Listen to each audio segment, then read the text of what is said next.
विसर्जन के दिन इसका हम शपथ लेकर के यहाँ से जाएंगे कि हर व्यक्ति उस दिन यहाँ मौजूद रहेगा। नमस्कार।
तो हम लोग इस वक्त मलाड में हैं और यहाँ पर जो स्थान है उसका नाम है अमोघ धाम, जो स्वामी श्री सत्यानंद जी महाराज हुए हैं उनका एक पंथ है श्री राम शरणम। राम नाम की दीक्षा से और राम नाम का सत्संग यहाँ पर होता है। और बंबई में मेरे दादाजी आए थे स्वामी श्री ईश्वरदास जी महाराज, और करीबन आज से 70 साल पहले यहाँ पर शुरू हुआ था बड़े छोटे से रूप में एक कमरे में, और उस वक्त 2 या 3 व्यक्ति टोटल सत्संग में आया करते थे। उसके बाद आज ये यात्रा है यहाँ पर 70 साल बाद। उनके ब्रह्मलीन होने के बाद गुरुदेव श्री राजेंद्र जी महाराज ने ये सत्संग की बागडोर संभाली है। इस गुरु पूर्णिमा पे उनका स्वास्थ्य अच्छा न होने के कारण वो यहाँ पर सत्संग पर through the live telecast screen पर थे, जैसा आपने देखा होगा। यहाँ आ नहीं पाए। हमें उम्मीद थी कि वो आएंगे, लेकिन क्योंकि स्वास्थ्य बहुत ज़्यादा खराब था, 1.5 महीना हॉस्पिटल में रहे, इसीलिए वो यहाँ पर आज उपस्थित ना हो पाए। तो सत्संग यहाँ पर गत 70 वर्षों से बंबई में चल रहा है। अमोघ धाम को करीबन बने हुए 23 साल या 22 साल, इस तरह से 22-23 साल के बीच में हो गए हैं, और हजारों लाखों भक्त यहाँ पर हमारे सत्संग से जुड़े हुए हैं। राम नाम, राम प्रेमियों का, गुरु प्रेमियों का ये सत्संग है। एक अमृतवाणी की पुस्तिका जो हमारे महाराज जी ने रची है। तो आज हमारे लिए इम्पोर्टेंस इस बात की है कि जिसे कहते हैं इंग्लिश में एनलाइटमेंट, और महाराज जी के टर्म्स में उसे हमने कहा है साक्षात्कार दिवस।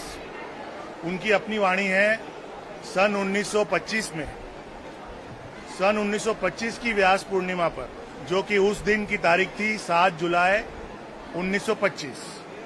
उसमें प्रातः में जब वो ध्यान लगा के बैठे थे डलहौजी के आसपास, तो उनको उस वक्त एक नाद सुनाई पड़ा जिसमें कि गूंजा उन्हें राम मंत्र। और उससे पहले उन्होंने कई तरह के प्रयोग किए धर्म के विषय में, कई तरह की फिलॉसफीज से जुड़े, कई तरह के धर्म उन्होंने पढ़े, उन्हें जानने की कोशिश की, कई आश्रमों में रहे। उसके बाद उनका, जिसे कहते हैं कि ये मोमेंट ऑफ क्लैरिटी और एक परमात्मा का साक्षात्कार हुआ, और उस दिन का दिन है और आज ये समय है। तब से वो राम पंथ शुरू हो गया। एक इष्ट उनके बन गए राम, और राम नाम का उन्होंने पूरा उस जमाने में ज़्यादातर प्रचार उत्तर भारत में किया, और उसके बाद फिर ये प्रचार आज पूरे विश्व में होता है। उसके कुछ समय बाद उन्होंने एक रचना की जो कि अपने आप में एक महाकाव्य राम नाम पर माना जाता है, जिसका नाम है अमृतवाणी। बड़ी छोटी सी सरल सी पुस्तिका है, लेकिन हम भक्तों का ये मानना है कि उसमें जीवन का हर परिस्थिति का, हर प्रॉब्लम का, हर अच्छी बात का सल्यूशन है। वो ऐसी चीज है जो पैदा होने पर भी हम गाते हैं और किसी के गुजर जाने पर भी गाते हैं। उसी के अंदर सब कुछ समाया हुआ है, और राम नाम पर इससे अच्छा काव्य, इससे अच्छी रचना हम लोगों को कोई और नहीं लगती। तो उसी की मान्यता है। यहाँ पर हर संडे गुरुदेव के सानिध्य में सत्संग लगता है। इससे पहले हमारा सत्संग नडियाद वाला कॉलोनी में, जो एसवी रोड पर मलाड वेस्ट में है, वहाँ लगा करता था। कई साल लगा, फिर ये स्थान निर्माण हुआ, अब यहाँ लगता है। सभी आमंत्रित हैं, सभी आमंत्रित रहते हैं। जिसकी इच्छा करे भगवान का नाम का रस लेने की, गुरुओं का आशीर्वाद लेने की, तो यहाँ आ सकते हैं, आनंद ले सकते हैं। हाँ,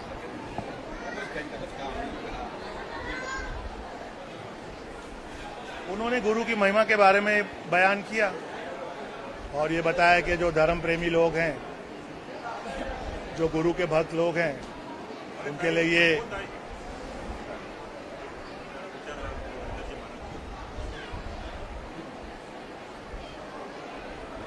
उस विषय में उन्होंने बताया।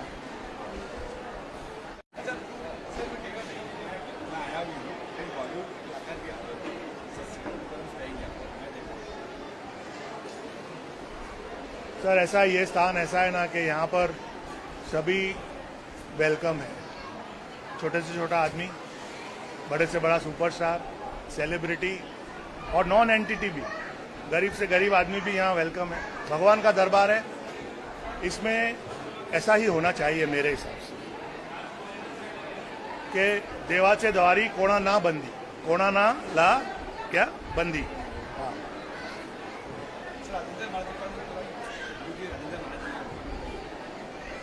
राजेंद्र जी महाराज जी बहुत अपने पिताजी श्री ईश्वरदास जी महाराज की वजह से बहुत छोटी सी उम्र से ही इस राम नाम से जुड़ गए।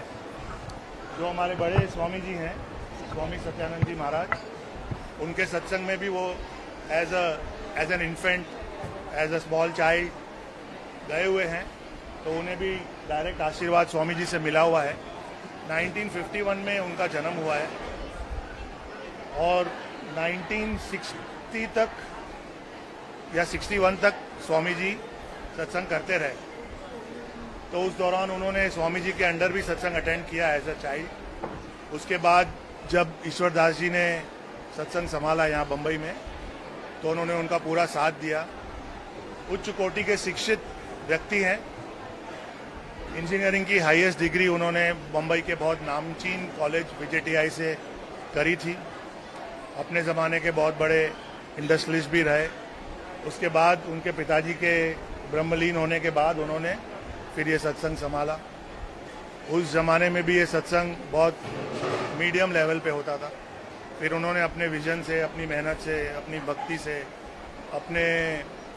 अपनी ऑरा से इसको और बहुत विशाल रूप दिया और बहुत लोगों का कल्याण हुआ है इस सत्संग से जुड़ने से। और ये सारी जो श्रृंखला है गुरुओं की, ये वाली जो गुरु परंपरा है, ये हमारा एक बड़ा सच्चा दरबार माना जाता है। बहुत जागृत संत माने जाते हैं यहाँ पर, तो उसकी बड़ी गरिमा है जो मैं सोचता हूँ कि सुनने वालों को भी, सुनाने वालों को भी हमेशा बनाए रखनी चाहिए। युवा वर्ग काफी पीछे है इस मामले में। जब भी कोई सत्संग है या कोई जाना है तो मना करता है, नहीं क्या कुछ करता है, कैसे वो दरबार तक आए। देखिए, ये सामाजिक परिवर्तन है। धीरे धीरे ओवर द इयर्स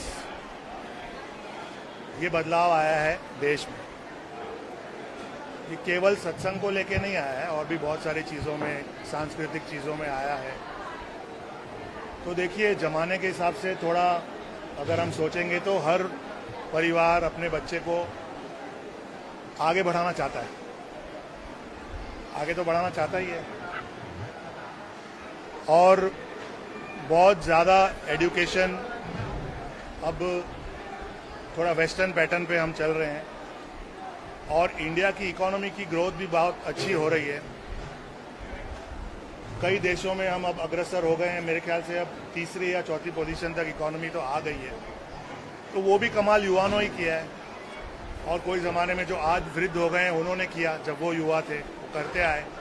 ये कंटिन्यूस प्रोसेस है। मेरा अपना खुद का ये एक्सपीरियंस है कि हम लोग भी अच्छे पढ़े लिखे मॉडर्न स्कूलों में, इंग्लिश मीडियम में पढ़े हुए हैं।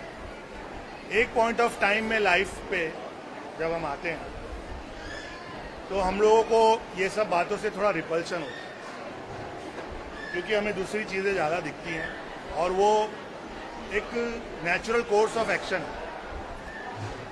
उसमें कोई ज़्यादा अतिशयोक्ति कर देते हैं कि ज़्यादा बोल जाते हैं, और कोई समझदार व्यक्ति हैं जो उनका मन लगे ना लगे ज़बान से ज़्यादा उसका विरोध नहीं करते, बस उनकी प्रेजेंस कभी कभी होती है या फिर नहीं होती, एब्सेंट हो जाते हैं।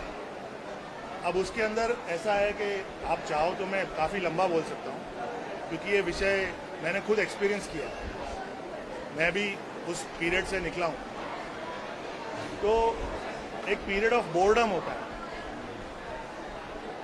शुरू में, जब बात के ज्ञान से नहीं आप जुड़े हुए हो या उसके तथ्य से आपको इतना लेना देना नहीं है, आपको सिर्फ ये देखना है कि आपको कितनी मस्ती आ रही है, कितना मजा आ रहा है। दूसरे ऑप्शंस क्या है, जिसको बोलते हैं पीयर प्रेशर भी होता है कि सब लोग तो सत्संग में नहीं जाते हैं, तो जो बेचारा एक जाता है उसको लोग बोलते हैं यार तू ये क्या करता है, क्यों जाता है। तो उसमें युवा से ज्यादा उसके परिवार का रोल होता है, माँ बाप का रोल होता है, दादा दादी का रोल होता है, बड़े भाई बहन का रोल होता है कि उस बच्चे को थोड़ा थोड़ा एकदम एक साथ सारी डोज आप नहीं दे सकते, थोड़ा थोड़ा इसे टच में रखें।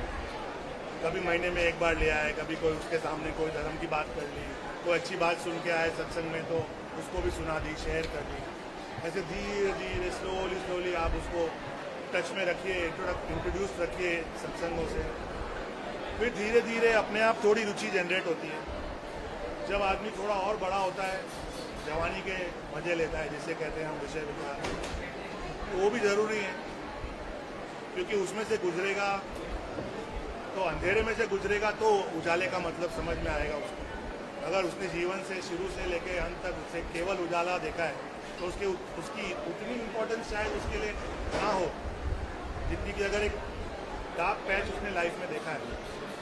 उसके बाद उसको अगर, तो मैंने ऐसे बहुत देखे हैं लोग जो कोई ना कोई तरह से फिर चोट खा के या अपनी खुद की रुचि से या फिर बहुत देख लिया दुनिया के रंग, बहुत कमा भी लिया, तब मुड़ के आ जाते हैं। कभी कोई अचानक ऐसा क्षण बन जाता है उनके जीवन में, उनको कोई चीज़ अच्छी लगती है, कहीं और गए होते हैं, किसी और मंदिर में, किसी और गुरु के पास, छोटी सी बात समझ में आ जाती है, वहाँ से वो शुरू हो जाते हैं।